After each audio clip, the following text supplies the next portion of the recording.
Moro na siya oh.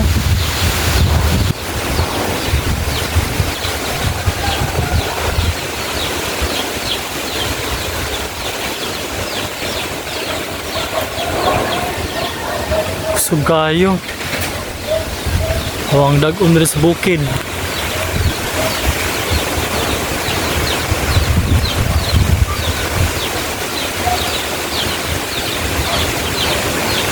Nanay, kakusog ang hangin oh.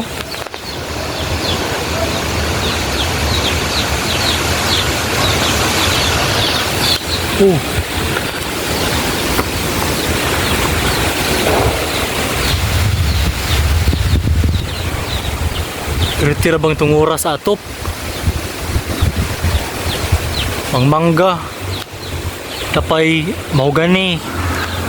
Lulaki sa atop. Tapadiris tubangan.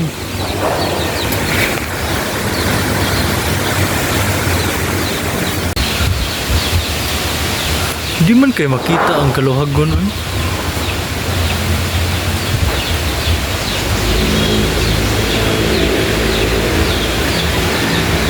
Mao na ni guys, ang pinakapriti ng hangina gyud gabi pa ni sa giguan ya karon may ganin linaw-linaw pero naagid gyapon ang hangin.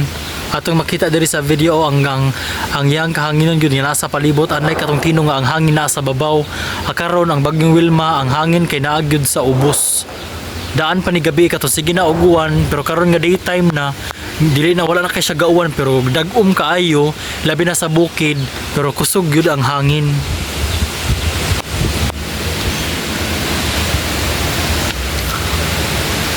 Kana dia dapita guys. Babaw. Una ang gikusgon sa hangin. Mukalit pa nagkusog kusog bud sa uwan. Una siya.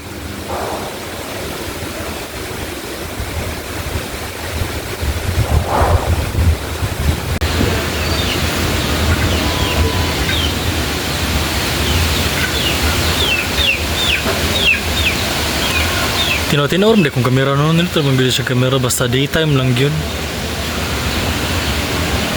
Hawa pati na nag-uma dito sa bukid. Ito ang uwan gabi Hindi mo kayo makita ang mga luhag dito So mao ni siya guys, mao din ang kuan.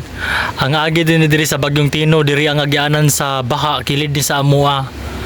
Agi na ni mga saging nga tumba pero nanamanam na og hipos karon mao na yung dagway karon gyud. Kato sa una kato sa Bagyong Tino, ang tubig pati yung lauma diha. Pero karon sa Bagyong Wilma, hangin rin nakapaluhag niya. Ito makita na siya kilid sa amua, pilit naman ng cellphone. Pero mao na siya daghan kinagsaging diha pero nahurot og katumba. Kay tungod gyud atong tubig kapiting kusuga. Diri ni siya mo ni agyanan diri sa tubig, diri mag-agitanan gikan sa babaw.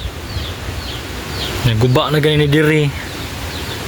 Dira gitrapalan na lang na.